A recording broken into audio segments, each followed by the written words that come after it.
রাষ্ট্রের গুরুত্বপূর্ণ স্থাপনা বলতে যেগুলো বোঝায়, কি ইনস্টলেশন পয়েন্ট, বাংলাদেশের একমাত্র রাষ্ট্রীয় টেলিভিশন, সেই টেলিভিশনের প্রায় 7 ঘন্টা ধরে হামলা চলেছে।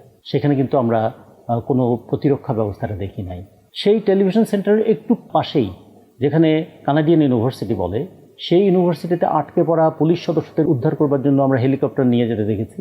কিন্তু রামপুরা টেলিভিশন সেন্টারকে রক্ষা করবার মতো তেমন তৎপরতা দৃশ্যমান হয় নাই। কিংবা বাংলাদেশকে ডিজিটাল বাংলাদেশ বলা হচ্ছে। ডিজিটাল বাংলাদেশের যদি স্নায়ুতন্ত্র বলি, আমাদের ডাটা, সেই ডাটা সেন্টারের উপর যখন হামলা হচ্ছে, সে হামলা মোকাবেলা করার অথবা হামলা প্রতিহত করবার ভূমিকাটা কিন্তু সেখানে লক্ষণীয় হয় নাই। সেতু ভবনে এতগুলো গাড়ি পুড়িয়ে ফেলা হলো, সেক্ষেত্রে কিন্তু তাদেরকে সুরক্ষা দেবার জন্য অথবা আন্দোলনকারীর নামে যারা এসেছিল তাদেরকে ঠেকাবার কোনো ভূমিকা দেখি নাই।